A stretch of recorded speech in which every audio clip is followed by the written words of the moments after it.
नमस्कार, mid day prime में आप सभी दर्शकों का बहुत बहुत स्वागत है। मैं हूं असीम मिश्रा। शुरुआत करना चाहेंगे सबसे पहले हेडलाइंस के साथ। लोकसभा में महिला आरक्षण से जुड़े 128वें संविधान संशोधन विधेयक पर चर्चा जारी। कानून मंत्री अर्जुन राम मेघवाल ने कहा, लोकसभा के साथ राज्यों की विधानसभाओं में भी महिलाओं को मिलेगा 33% आरक्षण। कांग्रेस नेता सोनिया गांधी ने आरक्षण तुरंत लागू करने की शर्त के साथ विधेयक का किया समर्थन।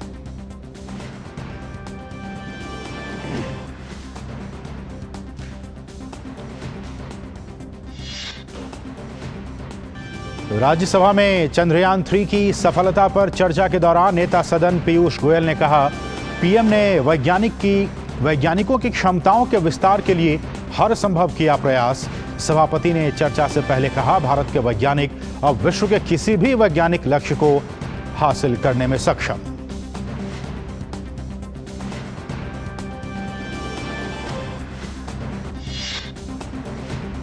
राष्ट्रपति द्रौपदी मुर्मू ने नई दिल्ली में एशिया प्रशांत क्षेत्र के राष्ट्रीय मानवाधिकार संस्थानों के सम्मेलन का किया उद्घाटन। कहा, पश्चिम में मानवाधिकार आज की सोच, भारत में सदियों से रही है मानवाधिकार के संरक्षण को प्रतिबद्ध नागरिक सरकारें।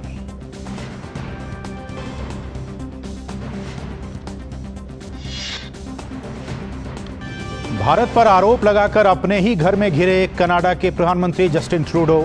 विपक्षी नेता ने कहा, तथ्यों के साथ, फैक्ट्स के साथ सफाई दे पीएम। अमेरिकी विशेषज्ञों ने भी लगाई फटकार। कहा, निज्जर की हत्या को भारत से जोड़ना शर्मनाक, अमेरिका न बने इसका हिस्सा।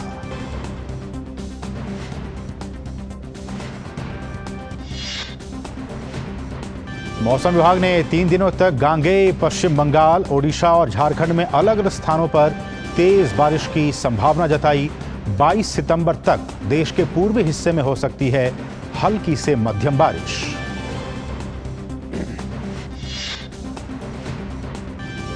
कारबाख में अजरबैजान के हमलों में कम से कम 25 लोगों की मौत, 138 घायल। आर्मेनिया, अमेरिका और यूरोपीय संघ ने की सैन्य कार्रवाई की निंदा।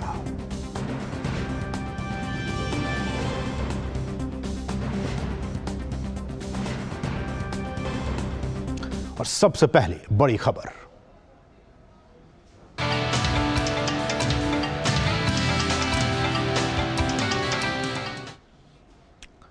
लोकसभा में महिला आरक्षण से जुड़े 128वें संविधान संशोधन विधेयक पर इस वक्त चर्चा जारी है। इसे कल नए संसद भवन में लोकसभा की कार्यवाही के पहले दिन पेश किया गया था। विधेयक में लोकसभा और राज्य विधानसभाओं में महिलाओं के लिए 1/3 सीटें रिजर्व करने का प्रावधान है। प्रस्तावित कानून को नारी शक्ति वंदन अधिनियम कहा जाएगा। विधेयक पर चर्चा के दौरान केंद्रीय कानून मंत्री अर्जुन राम मेघवाल ने कहा कि इस बिल में दिल्ली विधानसभा में महिलाओं के लिए 33% आरक्षण होगा। पहला जो क्लॉज है वो संविधान का आर्टिकल 239, उसमें हम एक 239AA जोड़ रहे हैं, जिससे नेशनल कैपिटल दिल्ली की असेंबली में महिलाओं के लिए 33% सीट का रिजर्वेशन सुनिश्चित होगा, जिसमें 330 आर्टिकल जो संविधान का है उसमें 33A एक हम सेक्शन जोड़ रहे हैं, आर्टिकल जोड़ रहे हैं, जिसके अनुसार महिलाओं के लिए लोकसभा में 33% आरक्षण होगा। लोकसभा में ये बहुत बड़ा कदम है अध्यक्ष जी।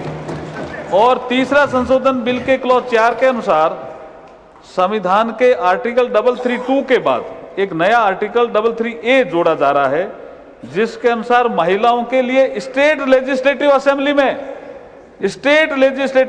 में 33% सीटों का प्रावधान हम करने जा रहे हैं। और जो चौथा एक क्लॉज है 5, उसके अनुसार संविधान का आर्टिकल 334 के बाद एक नया आर्टिकल 33A जोड़ा जा रहा है, जिसके अनुसार महिलाओं के लिए ये आरक्षण जो आज ये सदन चर्चा के लिए ले रहा है, ये आरक्षण 15 सालों के लिए प्रभावी रहेगा। 15 सालों के बाद अगर इसको बढ़ाना है तो ये संसद ही तय करेगी, ये संसद को अधिकार रहेगा। तो देखिए 4 बातें निकल कर आई। एक तो ये कि चूंकि दिल्ली विधानसभा, दिल्ली एक यूनियन टेरिटरी है, एक संघ शासित यहाँ पे एक क्षेत्र है, यहाँ की विधानसभा में भी महिलाओं को 33% आरक्षण मिलेगा, इस बात का जिक्र उन्होंने किया। साथ ही साथ संसद में 33%, राज्य विधानसभाओं में भी 33% और जो इसका कार्यकाल होगा वो 15 सालों के लिए होगा। ये कुछ 4 अहम बातें आपने अभी केंद्रीय कानून मंत्री के हवाले से सुनी। बढ़ेंगे आगे। केंद्रीय कानून मंत्री अर्जुन राम मेघवाल ने कहा कि भाजपा ने अपने राष्ट्रीय कार्यकारिणी में ये पहले ही फैसला किया कि आरक्षण होना चाहिए। संगठन में महिलाओं को आरक्षण दिया। भारतीय जनता पार्टी ने अपने राष्ट्रीय कार्यकारिणी की बैठक जो वडोदरा में हुई, उसमें सबसे पहले संशोधन करके महिलाओं को सशक्त करें पार्टी में। इसके लिए 33% महिलाओं से पद भरे जाएंगे, ऐसा निर्णय किया। भाजपा लगातार लोकसभा और राज्यसभा में 33% सीटें आरक्षित करने के लिए निरंतर प्रयास करती रही और जब अटल जी की सरकार आई तो बिल लेकर के भी आई। कई बार सर्व समिति की बैठकें बुलाई सभी दलों की, कई बार प्रयास अटल जी ने किए और उपलब्ध रिकॉर्ड के अनुसार 1996 में 11वीं लोकसभा के दौरान एसटी देवेगौड़ा के समय भी ये पहली बार प्रस्तुत हुआ। उसके बाद ये कमेटी में चला गया और कमेटी ने रिपोर्ट दी। रिपोर्ट देने के बाद लोकसभा भंग हो गई तो वो बिल भी समाप्त हो गया। और अर्जुन राम मेघवाल ने यह भी कहा कि यूपीए की सरकार में जब महिला आरक्षण बिल आया तब बीजेपी ने इसका समर्थन किया था। यूपीए फर्स्ट के समय 17 दिसंबर 2009 में ये जो कमेटी की रिपोर्ट आई, जो बिल इन्होंने पेश किया मनमोहन सिंह जी के समय, इस रिपोर्ट के बाद 9 मार्च 2010 को ये बिल राज्यसभा में चर्चा के लिए लाया गया। 2 दिन चर्चा हुई। चर्चा का दौरान विरोध भी काफी हुआ, कुछ सांसदों ने बिल की कॉपियां भी फाड़ी, लेकिन अंततः राज्यसभा से ये बिल पास हुआ। इसमें भाजपा का सपोर्ट था, भारतीय जनता पार्टी ने खुले मन से सपोर्ट किया था इस बिल का। राज्यसभा में चर्चा तथा पास होने के बाद 12 मार्च को अध्यक्ष जी, जैसा आप प्रक्रिया जानते हो संसदीय परंपरा की, 12 मार्च 2010 को यह बिल लोकसभा में कम्युनिकेट हो गया। लोकसभा के सेक्रेटरी जनरल ने इसको पढ़ दिया तो ये लोकसभा की प्रॉपर्टी हो गया। और जब प्रॉपर्टी हो गया तो उसके बाद कई बार हम प्रतिपक्ष में थे उस समय, हमने भी डिमांड की कि इस बिल को ले आओ, लेकिन इनको सत्ता सुख का ज्यादा विषय था, इस बिल के बारे में चिंता कम थी, इसलिए बिल लेके नहीं आए। और आज बहस की शुरुआत करते हुए कांग्रेस के वरिष्ठ नेता सोनिया गांधी ने कहा कि उनकी पार्टी विधेयक का समर्थन करती है। उन्होंने कहा कि भारतीय नारी का धैर्य समुद्र के समान है और उन्होंने नदी की तरह सबके कल्याण के लिए काम किया है। सोनिया गांधी ने मांग की कि अनुसूचित जाति, अनुसूचित जनजाति और अन्य पिछड़े वर्गों के उप कोटे के साथ महिला आरक्षण विधेयक तत्काल प्रभाव से लागू किया जाए। भारतीय राष्ट्रीय कांग्रेस की तरफ मैं नारी शक्ति बंधन अधिनियम 2023 के समर्थन में खड़ी हुई। अध्यक्ष महोदय, कांग्रेस पार्टी इस बिल का समर्थन करती है। हमें इस बिल के पास होने से खुशी है। और 128वें संविधान संशोधन विधेयक पर संसद में जारी चर्चा के दौरान बीजेपी के सांसद निशिकांत दुबे ने सोनिया गांधी पर निशाना साधते हुए कहा कि उन्हें लगा था कि सोनिया गांधी राजनीति से ऊपर उठकर बोलेंगी क्योंकि वे विपक्ष की आवाज हैं। बीजेपी सांसद ने कहा कि इस बिल के लिए आवाज उठाने वाली महिलाओं में बंगाल की गीता मुखर्जी और बीजेपी की सुषमा स्वराज के योगदान को नकारा नहीं जा सकता, लेकिन सोनिया गांधी ने एक बार भी उनका जिक्र न करते हुए ये साबित कर दिया कि वे किस तरह राजनीति से प्रेरित हैं। आज सोनिया जी जब बोल रही थी तो मुझे लग रहा था कि वो राजनीति से ऊपर उठकर बोलेंगी, क्योंकि वो अपोजिशन की आवाज थी। मैं उनका सम्मान करता हूं सर। इस महिला रिजर्वेशन के लिए जिन महिलाओं ने पार्लियामेंट के अंदर और पार्लियामेंट के बाहर सबसे ज्यादा आवाज उठाई, वो बंगाल की गीता मुखर्जी थी और भारतीय जनता पार्टी की सुषमा स्वराज थी। ये दोनों यदि नहीं रहती तो आज ये दिन भी देखने को नहीं मिलता। 33% यदि रिजर्वेशन लोकसभा और विधानसभा में यदि लागू होने वाला है और माननीय प्रधानमंत्री जी लेकर आए हैं इन दो महिलाओं का, लेकिन सोनिया जी ने अपने पूरे भाषण में न गीता मुखर्जी का जिक्र किया न सुषमा स्वराज का जिक्र किया। यह किस तरह की राजनीति है? अपना क्रेडिट लेना चाहती हैं कि हमारा बिल है। ये बिल आपका नहीं है। और नए संसद भवन में पहले दिन की कार्यवाही में पीएम मोदी ने अपने संबोधन में महिला आरक्षण बिल का पुरजोर समर्थन किया। पीएम के भाषण के बाद कानून मंत्री अर्जुन राम मेघवाल ने जो नारी शक्ति वंदन अधिनियम है उसको लोकसभा में पेश किया। और दरअसल पीएम मोदी की अध्यक्षता वाली केंद्रीय मंत्रिमंडल ने इस विधेयक को मंजूरी दे दी है। इस बिल को दोनों सदनों से पारित किए जाने और कानून बनने के बाद लोकसभा में महिला सांसदों की संख्या 181 हो जाएगी।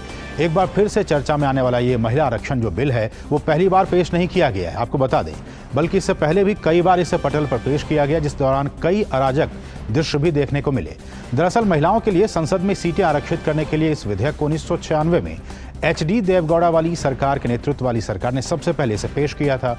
इस प्रयास के बाद कई बार सरकारों ने इसे पारित करने के लिए पेश किया, लेकिन हर बार विरोध और सर्वसम्मति नहीं बन पाने के कारण इसे पास नहीं किया जा सका। हालांकि साल 2008 में यूपीए की सरकार में फिर से बिल पेश किया गया और 2010 में राज्यसभा में इस पर मुहर लग गई, लेकिन इस दौरान भी इस बिल को लोकसभा में पेश नहीं किया जा सका। 12 सितंबर 1996 वो दिन जब पहली बार महिला आरक्षण बिल को लोकसभा में पेश किया गया था। दरअसल 13 पार्टियों के गठबंधन वाली संयुक्त मोर्चा सरकार के कानून राज्य मंत्री रमाकांत डी खलप ने इस बिल को लोकसभा में पेश किया। हालांकि इस दौरान गठबंधन में शामिल जनता दल के कई नेता और गठबंधन के कई घटक इस बिल के विरोध में खड़े थे। इसके अगले दिन सीपीआई की गीता मुखर्जी इस बात का जिक्र निशिकांत दुबे कर रहे थे। उनकी अध्यक्षता वाली एक संयुक्त समिति बनाई गई, जिसमें ममता बनर्जी, मीरा कुमार, नीतीश कुमार, शरद पवार, उमा भारती, सुषमा स्वराज समेत 31 लोग शामिल थे। इस पैनल ने कई सुझाव दिए, जिनमें से एक था कि महिलाओं को 1/3 से कम आरक्षण नहीं मिलना चाहिए। कई सुझावों के साथ कमेटी ने दिसंबर 1996 में एक रिपोर्ट पेश की। इस रिपोर्ट का काफी विरोध हुआ। विरोध करने वालों में उस समय नीतीश कुमार भी शामिल थे। दरअसल उन्होंने ओबीसी महिलाओं के लिए भी आरक्षण की बात कही थी। इसके बाद कई लोगों के विरोध के बावजूद भी 16 मई 1996 में विधेयक को चर्चा के लिए लोकसभा में पेश किया गया, लेकिन फिर सत्तारूढ़ गठबंधन के भीतर ही इसका काफी विरोध हुआ। संयुक्त मोर्चा की सरकार कई विरोधों के बाद विधेयक पारित नहीं कर सकी और लोकसभा के खत्म होने के साथ ही ये मुद्दा भी खत्म हो गया। वाजपेयी जी के नेतृत्व वाली एनडीए सरकार ने 1998 से 2004 तक कई बार इस बिल को पारित करने की कोशिश की।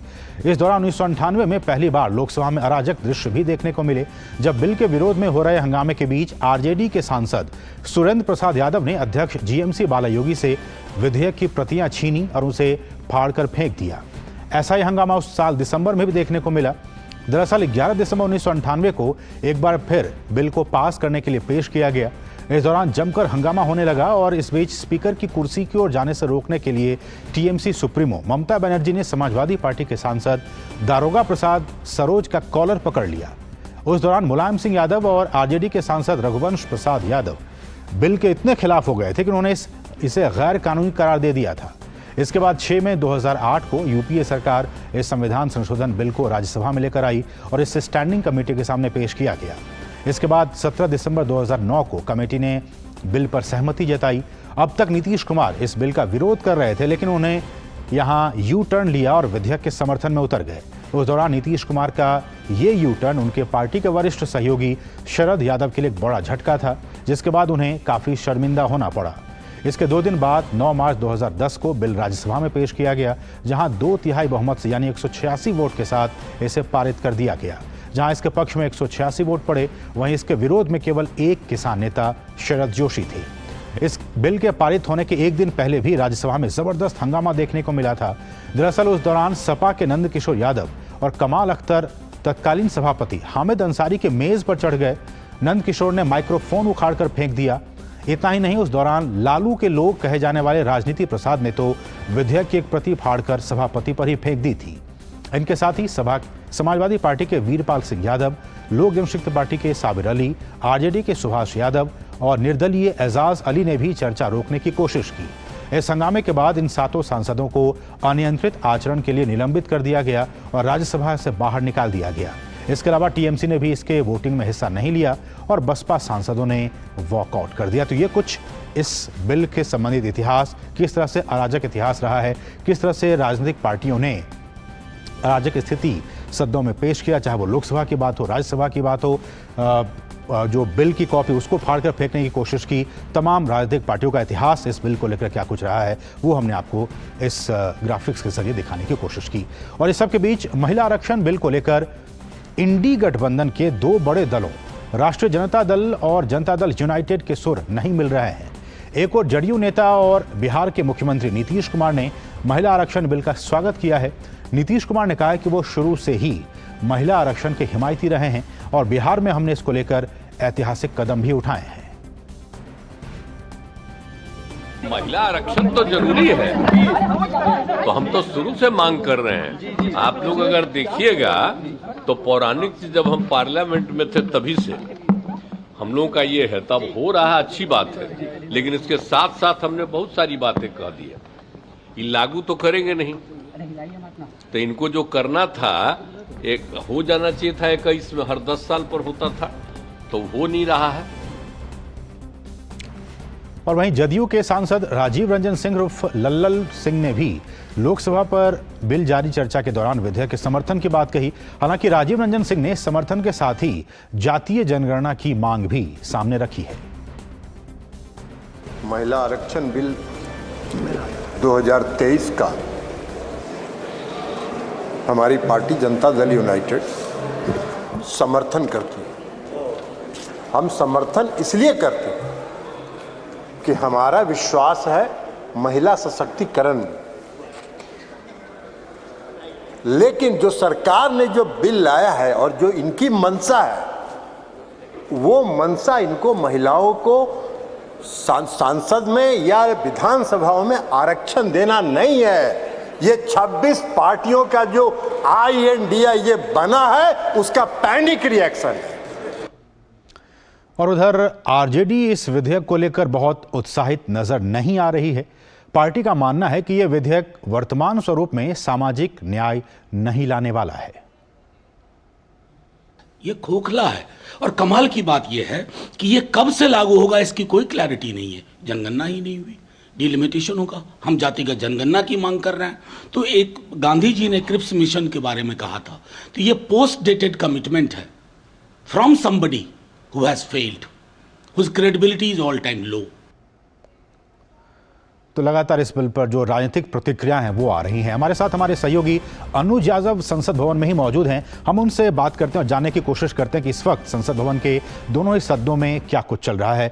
अनुज, आपका स्वागत है मीडिया प्राइम में। और जैसा कि हम लगातार दिखा रहे हैं कि आज महिला आरक्षण पर लोकसभा में चर्चा जारी है और राज्यसभा में जो स्पेस है और स्पेस सेक्टर में भारत ने जिस तरह का कीर्तिमान स्थापित किया उस पर चर्चा हो रही है, लेकिन सबकी निगाहें लोकसभा पर बनी हुई हैं। किस तरह का माहौल, किस तरह की बातें इस वक्त हो रही हैं वहां?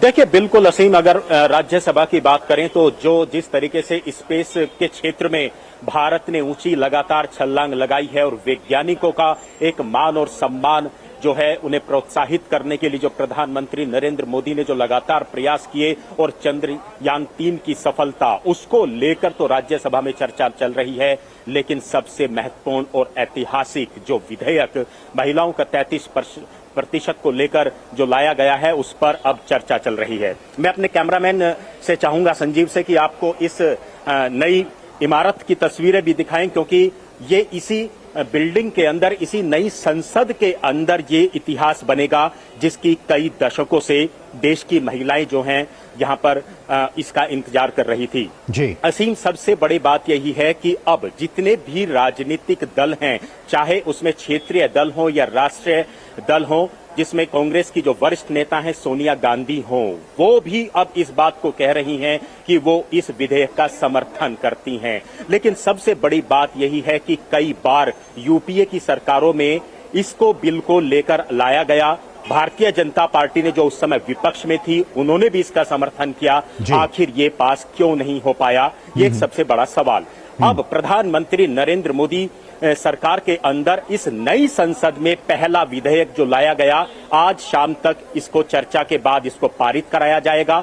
कल राज्यसभा के अंदर यह विधेयक जाएगा, वहां से इसको पारित कराया जाएगा। इस लिहाज से हम कह सकते हैं कि कई दशकों की जो एक मांग थी महिलाओं की, और जो एक लैंगिक अगर हम समानता की बात करें, वो लैंगिक समानता अब इस देश की महिलाओं को मिलने जा रही है 33% आरक्षण के। बिल्कुल अनुज, 3 दशक यानी कि 27 साल 1996 में इसको लेकर शुरुआत की गई थी, आरक्षण को लेकर, इस बिल को लेकर 1996 से लेकर 2023 का साल। और प्रधानमंत्री ने भी कहा कि ये सारी जो गुड फॉर्च्यून हैं, जो अच्छी चीजें हैं, वो कहीं ना कहीं उनकी किस्मत में आती हैं।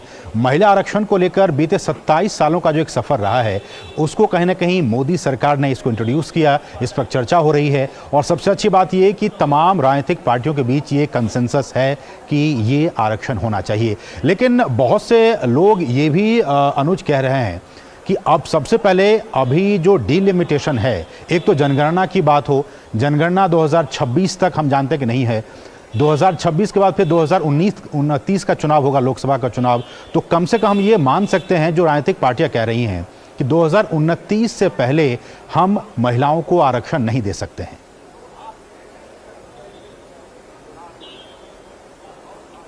देखिए, डिलिमिटेशन जरूरी होगा, आप भी जानते हैं इस बात को लेकर। 2026 के बाद ही डिलिमिटेशन होगा और ये काम डिलिमिटेशन कमीशन को करना है असीम, ये सरकार को नहीं करना है। तो निश्चित तौर पर इसके अंदर अब जो भी समय लगेगा, लेकिन सबसे बड़ी बात तो ये है कि ये अब जो है महिलाओं को उनका हक मिलने जा रहा है। और आज जो संसद के अंदर या संसद के बाहर जो विपक्षी दल इस बात को कह रहे हैं कि ये जल्दी लागू होना चाहिए, ये कब लागू होगा सरकार को बताना चाहिए। सबसे बड़ी बात यह है कि आज हर राजनीतिक दल क्रेडिट लेना चाह रहा है, और जबकि प्रधानमंत्री नरेंद्र मोदी ने इस बात को कहा, भारतीय जनता पार्टी के नेताओं सांसदों ने इस बात को कहा कि आपकी सरकार तो कई दशकों तक थी, तब तो आप इसको पास नहीं करा पाए, तब तो आप एक राय नहीं बना पाए अपने जो साथी दल थे, और आज जब इसको संसद पास करने जा रही है तो आप समय पूछ रहे हैं। ये एक सबसे बड़ी बात है। तो निश्चित तौर पर डिलिमिटेशन होगा। डिलिमिटेशन के बाद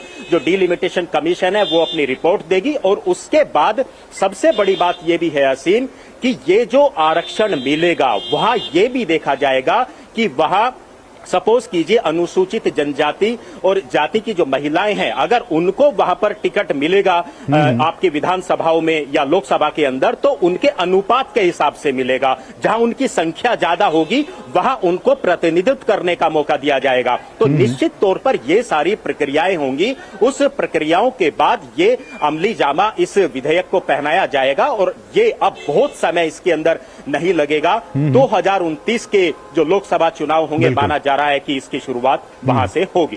एक और सवाल अनुज, संक्षेप में बताइएगा कि जिस बात का जिक्र निशिकांत दुबे ने किया कि इस बिल को लेकर सबसे पहले सीपीएम के नेता गीता मुखर्जी, उसके बाद बीजेपी की सुषमा स्वराज, और आज जब इस बिल पर चर्चा के लिए सोनिया गांधी खड़ी हुई तो उन्होंने इन दोनों लीडर्स का नाम तक नहीं लिया।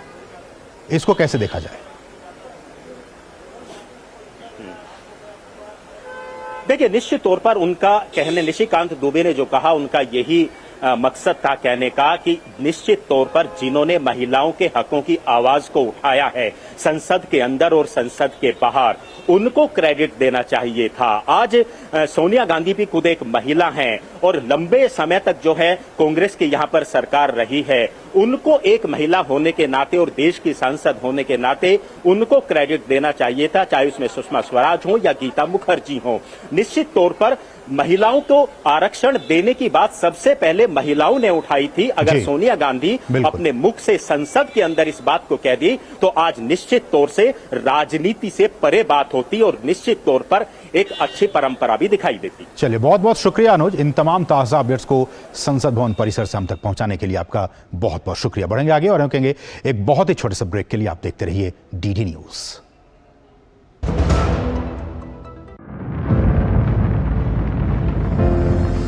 India is on the moon.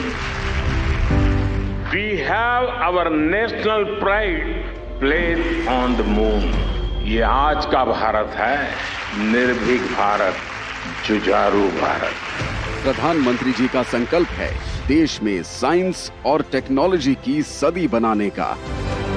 चंद्रमा के दक्षिणी ध्रुव पर सबसे पहले पहुंचकर आइए वैज्ञानिक सामर्थ्य के इस शंखनाद को चंद्रयान महाक्विज में हिस्सा लेकर सेलिब्रेट करते हैं। मैं देश भर के स्टूडेंट से आग्रह करूंगा कि आप सभी बड़ी संख्या में इससे जुड़े। mygov.in पर जाएं, चंद्रयान 3 से जुड़े 10 सवालों के जवाब दें और 1 लाख तक के पुरस्कार जीते। चंद्रयान महाक्विज, खेले, जीते, गर्व करें। बहुत हार्ड वर्क करते हो, मेरी तरह स्मार्ट वर्क करो। क्यों? लॉटरी लगी है? लॉटरी समझो, शेयर मार्केट की एक मस्त स्कीम में इन्वेस्ट कर रहा हूँ, गारंटीड हाई रिटर्न्स आएंगे। आपके गारंटीड हाई रिटर्न्स कोई करण अर्जुन नहीं है जो जरूर आएंगे। मतलब? बाबा, शेयर मार्केट में जोखिम होता है, कोई भी गारंटीड हाई रिटर्न्स का वादा नहीं कर सकता, ये गैर कानूनी है। अच्छा? हाँ। चाची, कल्याण भव, सुखी भव, और सबसे जरूरी आशीर्वाद, आयुष्मान भव। वो तो मोदी सरकार सबको दे रही है। देश के धनी आदमी जिस प्रकार से आरोग्य की सेवा प्राप्त कर सकते हैं, अब मेरे देश के गरीब को भी वही सेवाएं उपलब्ध होनी चाहिए। शुरू हो रहा है आयुष्मान भव अभियान 17 सितंबर से। आयुष्मान आपके द्वार का तीसरा चरण, मोबाइल से ही बन जाएगा आयुष्मान कार्ड। आयुष्मान मेला आयोजन, जहां कई बीमारियों की होगी मुफ्त जांच और इलाज। अंगदान शपथ पंजीकरण, जिससे हमारे बाद भी किसी और को मिले जीवन। रक्तदान शिविर और आयुष्मान सभा का आयोजन। इन सुविधाओं का लाभ उठाने नजदीकी आयुष्मान हेल्थ और वेलनेस सेंटर पर जाएं। अब होगा जन जन आयुष्मान।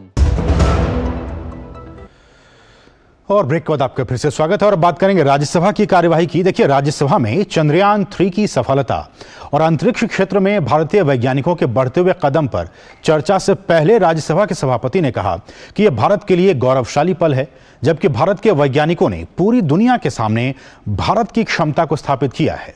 भारत के वैज्ञानिकों ने चांद के दक्षिणी ध्रुव पर सॉफ्ट लैंडिंग के जरिए साबित किया है कि भारत के वैज्ञानिक अब विश्व के किसी भी वैज्ञानिक लक्ष्य को हासिल करने में सक्षम हैं। उन्होंने कहा कि अब यह हमारी नई स्पेस यात्रा है, जिसमें हमारे वैज्ञानिक नए नए आयाम स्थापित कर रहे हैं।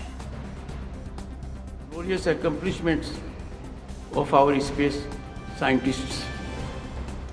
From the inception of our space program, we have consistently pushed the boundaries of space exploration and our achievements in this domain. These have catapulted the nation onto the global center stage. From Chandrayaan missions to the Moon, Mars, Orbiter mission, Mangalyaan, and Aditya L1 solar exploration, India has shown to the world that the sky is not the limit, it is just the beginning. और वहीं राज्यसभा में नेता सदन पीयूष गोयल ने कहा कि भारत के वैज्ञानिकों को प्रोत्साहित करने में भारत के पीएम नरेंद्र मोदी का अहम योगदान है। उन्होंने समय समय पर वैज्ञानिकों को न सिर्फ प्रोत्साहित किया, बल्कि उनकी क्षमताओं के विस्तार के लिए हर संभव प्रयास भी किया। वो क्षण कोई भी नहीं भूल सकता जब पीएम ने वैज्ञानिकों को अपने गले लगाकर उन्हें भविष्य के लिए नए आयाम स्थापित करने के लिए प्रोत्साहित किया था। प्रधानमंत्री नरेंद्र मोदी जी ने गले लगाया उस समय के इसरो के चेयरमैन को, उनको उनकी क्षमता के ऊपर उनको बधाई देते हुए आगे के लिए, आगे की चुनौतियों के लिए उनको तैयार किया, उनको उनका आत्मविश्वास बढ़ाया, उनको प्रोत्साहित किया। मैं समझता हूँ वो जो चित्र है वो देश के 140 करोड़ लोगों के जहन में, उनके दिल में, उनके मन में बस गया है। और हमारे सहयोगी राजेश राज इस वक्त ताज़ा अपडेट के साथ संसद भवन में मौजूद हैं। राज्यसभा की कार्यवाही को वो लगातार मॉनिटर कर रहे हैं, देख रहे हैं। राजेश, आपका स्वागत है। और राजेश, जैसा कि पीयूष गोयल ने कहा, लेकिन मेरा सवाल डॉक्टर जितेंद्र सिंह के बातों पर है। डॉक्टर जितेंद्र सिंह ने कहा सदन में कि जब चंद्रयान 3 सफलतापूर्वक लॉन्च हो गया, उसके ठीक 10 मिनट के बाद कांग्रेस की तरफ से जयराम रमेश का एक ट्वीट आया था और उस ट्वीट में जयराम रमेश ने यह कहा कि इसमें अलग क्या है, इसमें खास क्या है। तब उन्होंने जिक्र किया कि खास ये है कि इस वक्त 1000 से ज्यादा पत्रकार इसको अपनी आंखों से देखने के लिए वहां मौजूद थे। और बीते 9 सालों में स्पेस सेक्टर में जो बजट आवंटन है वो बीते सरकारों के मुकाबले कहीं ज्यादा है। मेरा सवाल इसी पर है।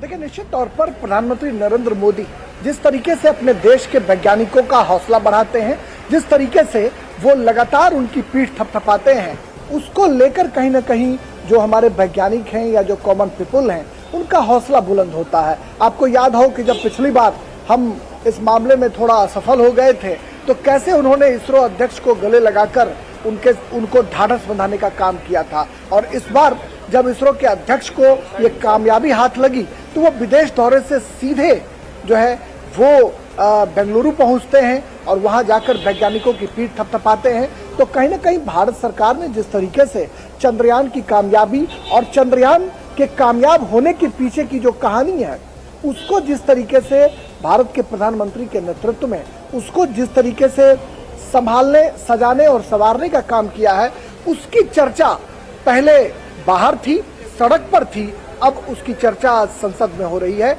और रही बात कांग्रेस की, तो अभी सरोज पांडे जो भारतीय जनता पार्टी की राज्यसभा की सांसद हैं, उनका जब मैं अभी छोटा सा इंटरव्यू कर रहा था तो उन्होंने इसी बात का जिक्र किया असीम, और कहा कि चंद्रयान की कामयाबी से देश का हर एक नागरिक अपने को एसोसिएट करता है कि हमारा तिरंगा वहां लहर रहा है। लेकिन कांग्रेस इस पर भी सियासत करने से बाज नहीं आ रही है। तो मुझे ये बात समझ में आ रहा है कि जयराम रमेश का ट्वीट हो या फिर आज संसद की जो तकरीर है उस तकरीर की बात करें तो कहीं ना कहीं जो विपक्ष खास करके कांग्रेस के जो लोग हैं वो चाहते हैं कि तमाम जो उपलब्धियां हैं उन उपलब्धियों में कांग्रेस को भी क्रेडिट जाए। और शायद यही वजह है कि आपने देखा कि महिला आरक्षण विधेयक जब सदन में कल पेश किया गया तो कांग्रेस ने कहा कि यह तो हमारा काम था, उसको आप आगे बढ़ा रहे हैं और कई तरह की कमियां गिनाकर सरकार को घेरने की कोशिश।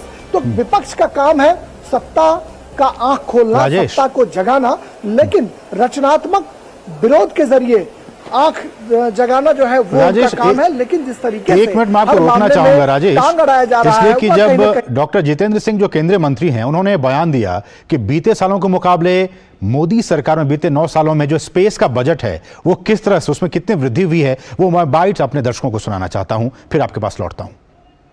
If you see the space budget alone, there is a 142% increase in the last 9 years. The budget of Department of Space in 2013-14 was 5,168 crore and 96 lakh. You can check, verify. The budget in 2023-24 for Department of Space is 12 crore 5,043 crore 91 lakh, nearly 13,000 crore, almost 3 times increase. तो वही सवाल राजेश की बीते सरकारों में space को लेकर space budget पर बहुत ज्यादा ध्यान नहीं दिया जाता, लेकिन इस सरकार में इतना ज्यादा बजट दिया गया, इसका नतीजा लगातार हमारे जो वैज्ञानिक समुदाय हैं वो सफलता की नई इबारत लिख रहे हैं। निश्चित तौर पर सिर्फ स्पेस ही नहीं, देश के अन्य क्षेत्रों में भी जो जिस तरीके से केंद्र सरकार ने लगातार अपने बजट आवंटन को बढ़ाकर लोगों की नब्ज को टटोलने की कोशिश की, दुखती रगों पर हाथ दिया और उनके जख्म को सहलाने का काम किया, इससे कहीं ना कहीं सरकार की जो अपनी क्रेडिबिलिटी है उसमें बढ़ोतरी हुई है। और डॉक्टर जितेंद्र सिंह ने बिल्कुल सही कहा कि पिछली सरकारों की तुलना में जिस तरीके से कई गुना अधिक आवंटन देने का काम भारत सरकार ने किया है, इससे कहीं ना कहीं हमारे देश के वैज्ञानिकों के जो हौसले हैं वो हौसले बुलंद हुए हैं और वो अपनी दुगुनी ऊर्जा के साथ, तिगुनी ताकत के साथ और पूरी हम कह सकते हैं कि जो उनकी क्रेडिबिलिटी है, जो विश्वसनीयता है, उसको कहीं ना कहीं बढ़ाने का काम किया है। और अपनी पूरी ऊर्जा देश के लिए लगाकर उन्होंने जिस तरीके से चंद्रयान को कामयाब बनाया, उससे न सिर्फ स्पेस या हम कह सकते हैं कि सिर्फ इसरो की कामयाबी उसे नहीं कहा जा सकता है, बल्कि दुनिया भर के मुल्कों में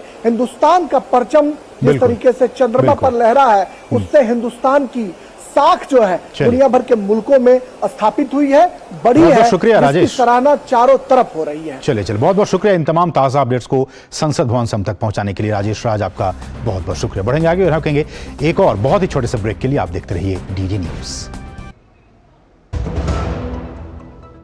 शेयर मार्केट में इन्वेस्ट करें, गारंटीड रिटर्न से लाखों कमाएं। ये लिमिटेड ऑफर सिर्फ आपके लिए। नागिन की आंख में कैमरा फिट होता है। तुम भी क्या बकवास पे यकीन करती हो? आप भी तो वही कर रहे हो पापा। शेयर मार्केट में कोई गारंटेड रिटर्न्स का वादा नहीं कर सकता। ऐसा कोई मैसेज, मेल या एड दिखे तो समझिए गलत है। ऐसे स्कीम निवेशक के साथ धोखा है और कानूनन अपराध भी। कितनी बार तो समझाया आपको।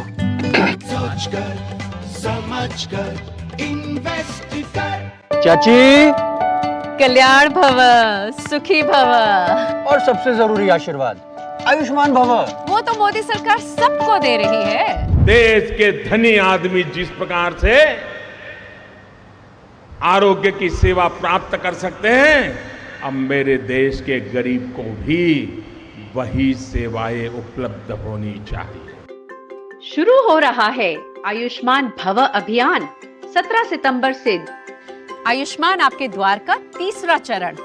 मोबाइल से ही बन जाएगा आयुष्मान कार्ड। आयुष्मान मेला आयोजन, जहां कई बीमारियों की होगी मुफ्त जांच और इलाज। अंगदान शपथ पंजीकरण, जिससे हमारे बाद भी किसी और को मिले जीवन। रक्तदान शिविर और आयुष्मान सभा का आयोजन। इन सुविधाओं का लाभ उठाने नजदीकी आयुष्मान हेल्थ और वेलनेस सेंटर पर जाएं। अब होगा जन जन आयुष्मान। और अब बात करेंगे ताजा खबर की।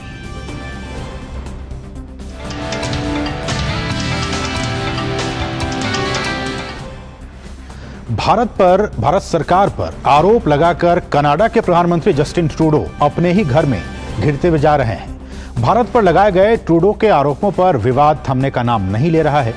प्रधानमंत्री जस्टिन ट्रूडो के आरोपों पर कटाक्ष करते हुए कनाडा के विपक्षी नेता पियरे पोइलवेरे ने कहा कि उन्हें सभी फैक्ट्स के साथ सफाई देनी चाहिए थी। एक मीडिया संबोधन में पोइलवेरे ने कहा कि मुझे लगता है कि प्रधानमंत्री ने कोई तथ्य नहीं दिया है। प्रधानमंत्री को सभी तथ्यों के साथ स्पष्ट तौर पर सामने आने की जरूरत है। I think we need to see more facts. The Prime Minister hasn't provided any facts. He provided a statement, and I will just emphasize that he didn't tell me any more in private than he told Canadians in public. So we want to see more information. We need to have the evidence that that allowed the Prime Minister to come to the conclusions he made yesterday. Vast foreign interference by Beijing for many years, at the same time as Beijing had kept 2 Canadian citizens hostage, and he said nothing and he did nothing. Just very, very interesting that was the approach he took in that. और Canada के प्रधानमंत्री Justin Trudeau के सिख नेता हरदीप सिंह निज्जर की हत्या के पीछे भारत सरकार का हाथ बताने के बाद दोनों देशों के संबंधों में तनाव फिर बढ़ गया है। इस मामले को लेकर कनाडा के हडसन इंस्टीट्यूट में स्टैनफोर्ड लॉ स्कूल के रिसर्च फेलो दिनशा मिस्त्री ने कहा है कि भारत कनाडा के बीच तनाव की इस घटना से कई सबक सीखे जा सकते हैं। उन्होंने कहा कि वे अमेरिका भारत संबंधों के लिए चाहते हैं कि ऐसी बात कभी ना हो जिससे कि रिश्ते खराब हों। I think there are several lessons that can be drawn from this, specifically related to the U.S.-India relationship. What is the Canada-India relationship now, right? It's deteriorated over something that didn't necessarily need to deteriorate, right? Obviously, if there was an extrajudicial killing, this is a concern and this shouldn't happen in any country, certainly not a NATO ally. But we should be proactive to prevent something like that from even coming to anybody's minds if that's what happened, right? And that takes an aggressive approach to Khalistani activism. It takes some deep conversations. I really like this idea of sitting down with the Indians and thinking about how we should define terrorism. I think that's a great idea. More collaboration. If we don't do it, we could end up in a situation like what we're seeing right now transpire with Canada, India, or worse. तो Justin Trudeau के इस आरोप की लगातार तमाम तबकों से लगातार इसकी आलोचना हो रही है। इस बीच सिख ऑफ अमेरिका के चेयरमैन जेसी सिंह का कहना है कि कनाडा के साथ रिश्ते पिछले हफ्ते ही खराब नहीं हुए हैं, ये लंबे समय से खालिस्तानी मुद्दे की वजह से हुए हैं। उन्होंने कनाडा के पीएम पर सवाल किया कि इस मामले में अब तक ट्रूडो कोई सबूत नहीं दे पाए हैं।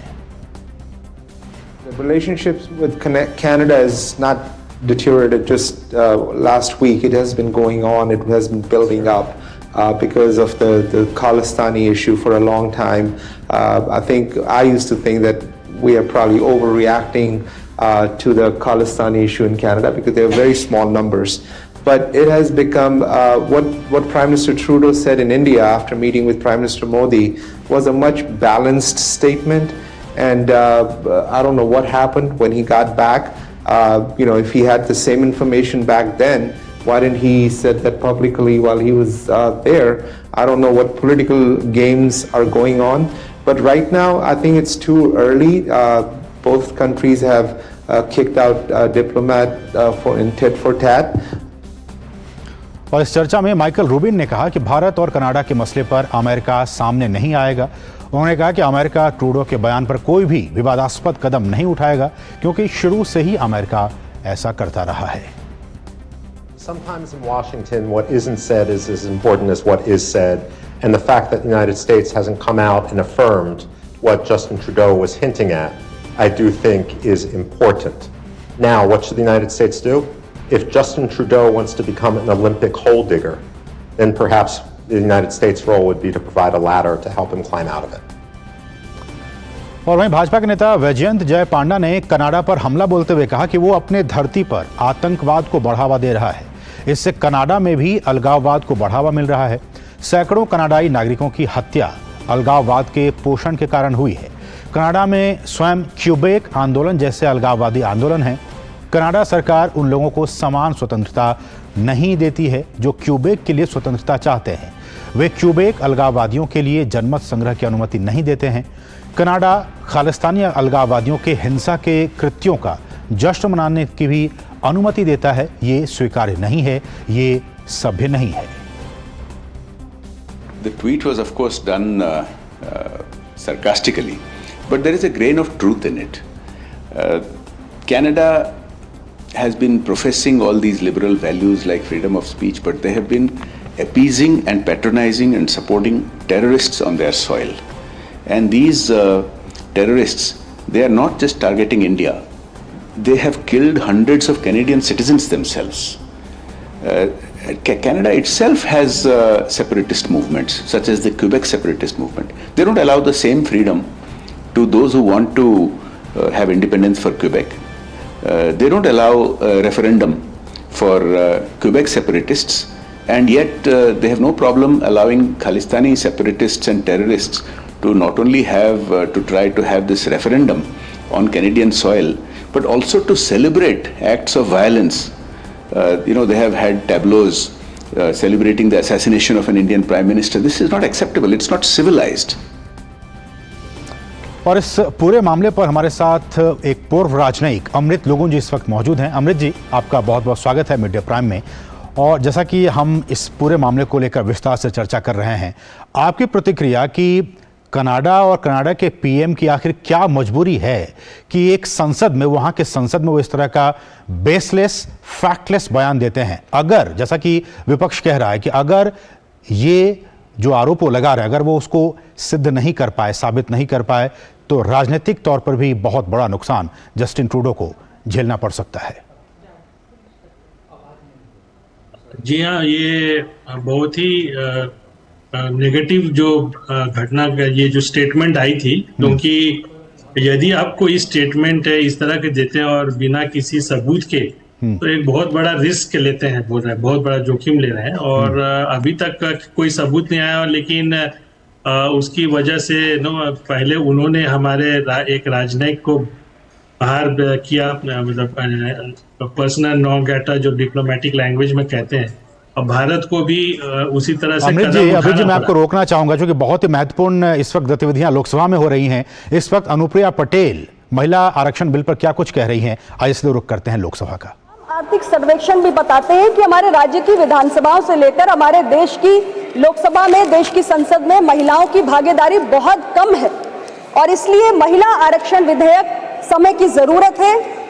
और आज ये बड़े दुख की बात है कि छोटे छोटे देश, UAE, Cuba, Rwanda, Mexico, Nicaragua, New Zealand, ये वो देश हैं जिन्होंने 50% तक महिलाओं की भागीदारी अपने डेमोक्रेसी में सुनिश्चित कर ली है। और भारत जो कहता है कि दुनिया के सबसे बड़ा लोकतंत्र है, हम अपने हमने यहाँ 50% की अभी तक भागीदारी सुनिश्चित नहीं कर पाए हैं, तो उस दिशा में ये एक महत्वपूर्ण कदम है।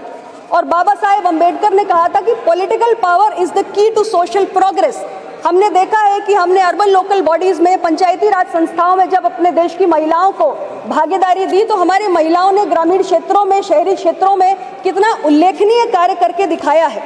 और जहाँ तक मोदी जी की सरकार की बात है, तो हमारी सरकार विमेन लेड डेवलपमेंट की बात करती है, यानी कि महिलाएं आगे बढ़ के कैसे देश का नेतृत्व करें, इसकी बात हम करते हैं। तो इसलिए ज़रूरी है कि जो टॉप मोस्ट डिसीजन मेकिंग है हमारे देश के अंदर, हमारे लेजिस्लेटिव प्रोसेस में और हमारे इंस्टीट्यूशंस में हमारी महिलाओं को लाना बेहद ज़रूरी है। और उस दृष्टि से ये बिल बहुत ही महत्वपूर्ण है। अध्यक्ष जी, ये बिल नया नहीं है, ये बिल पुराना है, इसका इतिहास 27 वर्ष लंबा है। हमने देखा कि 1996 में सबसे पहले एच.डी. देवेगौड़ा जी की सरकार इस बिल को लेकर आई थी और उसके बाद तमाम लोगों ने प्रयास किए, तमाम पार्टीज ने, सरकारों ने। 97, 98, 99, 2003 में वाजपेयी जी की एनडीए की सरकार ने प्रयास किया। 2008 और 2010 में यूपीए की सरकार ने प्रयास किया, लेकिन कोई भी सरकार इसे एक लॉजिकल कंक्लूजन तक ले जाने में सफल नहीं हुई। सभी सरकारों ने विफलता का ही सामना किया। उस दृष्टि से मुझे बहुत प्रसन्नता है कि मोदी जी के नेतृत्व की सरकार जब इस विधेयक को लेकर आई है, तो हम इसे सफलता तक, अंजाम तक पहुंचाने का काम इस बार करके दिखाएंगे। मैंने विपक्ष के साथियों की चर्चाओं को सुना, उसमें कई विषय सामने आए, जिसमें एक महत्वपूर्ण विषय था इस बिल के तहत जो हमारे पिछड़े समाज से आने वाली महिलाएं हैं, उनके लिए अलग से प्रावधान करने का। अध्यक्ष जी, ये विषय गंभीर है और ये जो चिंता है वो नाजायज़ भी नहीं है, इस मांग को गलत भी नहीं ठहराया जा सकता, क्योंकि महिलाओं को अगर हम देखें तो महिलाएं एक जैसा ग्रुप नहीं है, एक होमोजेनस ग्रुप नहीं है। महिलाएं एक हेट्रोजेनस ग्रुप है, क्योंकि महिलाएं अलग अलग पारिवारिक पृष्ठभूमि से आती हैं, अलग अलग इनकम लेवल से आती हैं, अलग अलग जाति, धर्म, संप्रदाय से आती हैं, और उनकी जो लिटरेसी लेवल्स होते हैं, जो उनकी शिक्षा का स्तर होता है, वो भी अलग अलग होता है।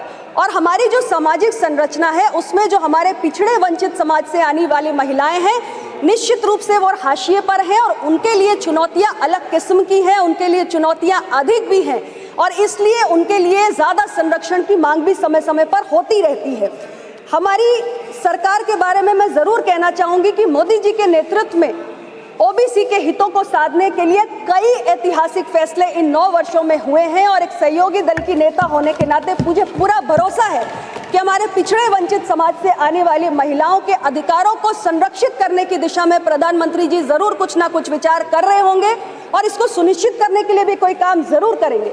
जब मैं अपने कांग्रेस के साथियों को सुन रही थी इस विषय को उठाते हुए, तो मेरे मन में एक स्वाभाविक जिज्ञासा जागी कि 2008 में आप राज्यसभा के अंदर इस बिल को लेकर आए थे और 2010 में आपने इसको पारित कराया था। आज आप कांग्रेस पार्टी के तरफ से ये विषय ओबीसी कोटा का जो उठाया जा रहा है, मेरे मन में जिज्ञासा है कि उस समय जब राज्यसभा में लाके बिल पास कराया था, तब क्या पिछड़े समाज की महिलाओं को कोटा दिया जाए, ये विषय आपके संज्ञान में आपकी पार्टी की प्रायोरिटी था या नहीं था? और अगर उस वक्त आपकी पार्टी की प्रायोरिटी नहीं था, तो आज जब मोदी जी की सरकार ये बिल लाई है और ये बिल पास होगा, क्योंकि संख्या बल इस किस्म का है, तो क्या ये नया नया ख्याल अभी अभी आया है?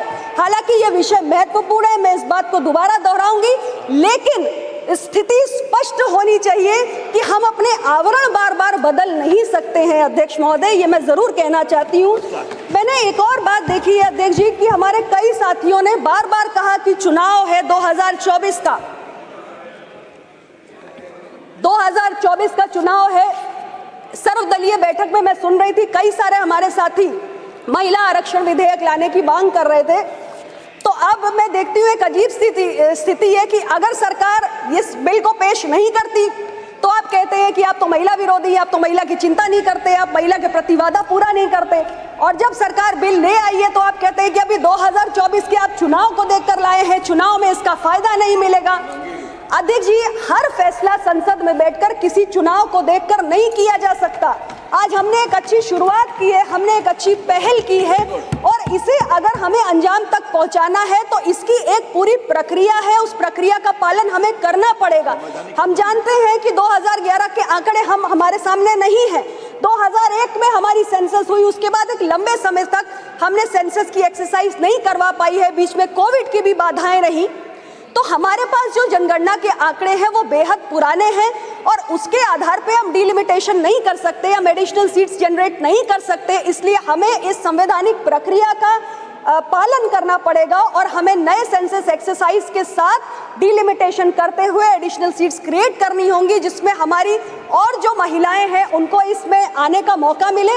और जो आज हम परेशान हैं कि महज लोकसभा में 14% की हमारी महिलाओं की भागीदारी है, वो बड़े हमारे राज्यों के सदन में भी बढ़े। तो ये चिंता जो आपकी है, ये जो बार बार चुनाव को लेकर, मैं यही आग्रह करूंगी कि मैं देख रही हूं कि एक जो सेंस ऑफ द हाउस है कि सभी लोगों का एक मूड भी है कि ये बिल पारित हो, तो इसमें किंतु परंतु नहीं होना चाहिए। ये बिल स्वागत योग्य है, इसको लेकर आपकी कुछ आपत्तियां हो सकती हैं, सरकार उनका ध्यान भी रखेगी और इसको हम खुले दिल से स्वीकार करते हुए बिना किसी किंतु परंतु के इसको आगे बढ़ाएं, इसको आगे लेकर जाएं। और बाकी सारे जो सेंसस को लेकर या डिलिमिटेशन को लेकर आपकी चिंताएं हैं उसके आप त्याग दीजिए, सरकार इसकी चिंता कर लेगी।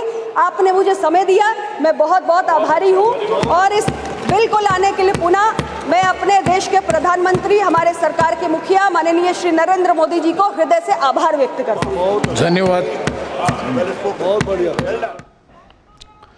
तो अभी आप लोकसभा की कार्यवाही देख रहे थे जहां अनुप्रिया पटेल इस पूरे मुद्दे पर बयान दे रही थी, बहुत सारी अहम बातें कहीं। समय नहीं है, हम इस मुद्दे पर आगे भी आपसे बातचीत करेंगे, लेकिन उससे बढ़ेंगे और बात करेंगे हम, चूँकि कनाडा की जो पॉलिटिक्स चल रही है, कनाडा में जिस तरह से खालिस्तानियों को समर्थन दिया जा रहा है और उसके बाद से वहाँ के पीएम का बेसलेस आरोप लगाना भारत सरकार पर, इस पर हम चर्चा कर रहे थे। लेकिन हम इस विषय पर आगे बात करेंगे, लेकिन उससे पहले रुकेंगे छोटे से ब्रेक के लिए। आप देखते रहिए डीडी न्यूज़। चाची, कल्याण भव, सुखी भव और सबसे जरूरी आशीर्वाद, आयुष्मान भव। वो तो मोदी सरकार सबको दे रही है। देश के धनी आदमी जिस प्रकार से आरोग्य की सेवा प्राप्त कर सकते हैं, अब मेरे देश के गरीब को भी वही सेवाएं उपलब्ध होनी चाहिए। शुरू हो रहा है आयुष्मान भव अभियान 17 सितंबर से। आयुष्मान आपके द्वार का तीसरा चरण, मोबाइल से ही बन जाएगा आयुष्मान कार्ड। आयुष्मान मेला आयोजन, जहां कई बीमारियों की होगी मुफ्त जांच और इलाज। अंगदान शपथ पंजीकरण, जिससे हमारे बाद भी किसी और को मिले जीवन। रक्तदान शिविर और आयुष्मान सभा का आयोजन। इन सुविधाओं का लाभ उठाने नजदीकी आयुष्मान हेल्थ और वेलनेस सेंटर पर जाएं। अब होगा जन जन आयुष्मान। शेयर मार्केट में इन्वेस्ट करें, गारंटीड रिटर्न से लाखों कमाएं। ये लिमिटेड ऑफर सिर्फ आपके लिए। नागिन की आंख में कैमरा फिट होता है। तुम भी क्या बकवास में यकीन करती हो? आप भी तो वही कर रहे हो पापा। शेयर मार्केट में कोई गारंटीड रिटर्न्स का वादा नहीं कर सकता। ऐसा कोई मैसेज, मेल या ऐड दिखे तो समझिए गलत है। ऐसे स्कीम निवेशक के साथ धोखा है और कानूनन अपराध भी। कितनी बार तो समझाया आपको।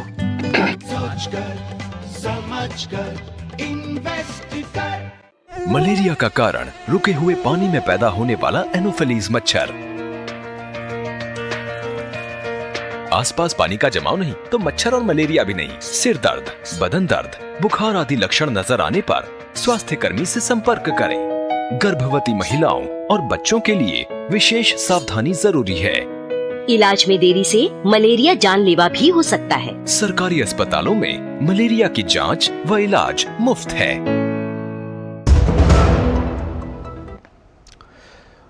और अब कुछ दूसरी अहम राष्ट्रीय खबरें।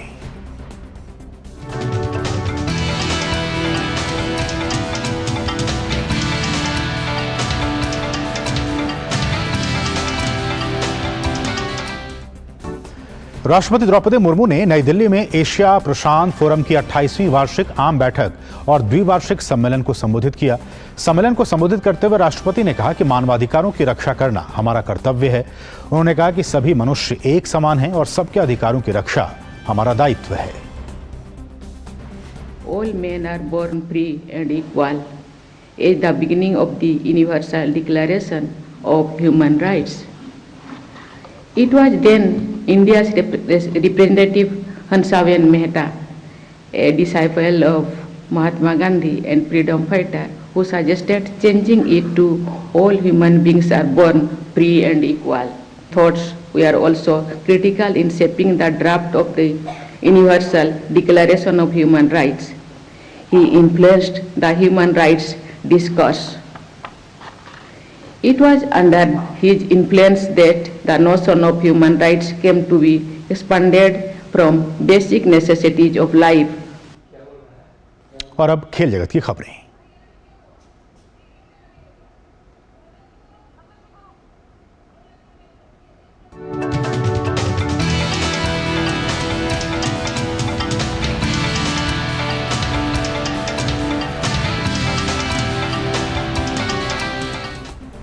हमारी खेल सहयोगी सुचित्रा इस वक्त स्टूडियो में मौजूद है। सुचित्रा, नमस्कार।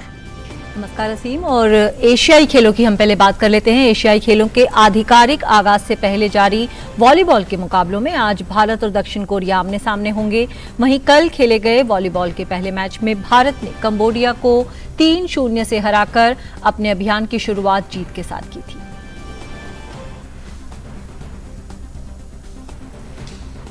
एशियाई खेलों में ही भारतीय फुटबॉल टीम को अपने पहले मुकाबले में कल हार का सामना करना पड़ा। ग्रुप ए में भारतीय टीम को मेजबान चीन ने 5-1 से हरा दिया। एशियाई खेलों की आधिकारिक शुरुआत 23 सितंबर से होगी। उससे पहले कुछ खेलों की स्पर्धाएं शुरू हो गई हैं। और आईसीसी क्रिकेट विश्व कप 2023 के शुरू होने में बस कुछ ही दिन बचे हैं। इससे पहले आज पुरुष विश्व कप के आधिकारिक एंथम को लॉन्च किया गया। इस एंथम के बोल हैं दिल जश्न बोले। इसे तैयार किया है प्रसिद्ध संगीतकार प्रीतम ने। इस एंथम में बॉलीवुड के स्टार रणवीर सिंह भी नजर आएंगे। विश्व कप का आगाज 5 अक्टूबर को अहमदाबाद में इंग्लैंड और न्यूजीलैंड के बीच होने वाले मैच से होगा। तो असीम, जश्न क्रिकेट के लिए तैयार हो जाइए। वर्ल्ड कप का एंथम जो है आज वो लॉन्च हो गया है। हम सभी को इंतजार रहेगा इस वर्ल्ड कप का। बहुत बहुत शुक्रिया सुचित्रा इन तमाम ताज़ा अपडेट्स को हम तक पहुंचाने के लिए। इसके साथ ही मीडिया प्राइम के आज के समय बस इतना ही। मुझे और हमारी पूरी टीम को दीजिए अनुमति। नमस्कार।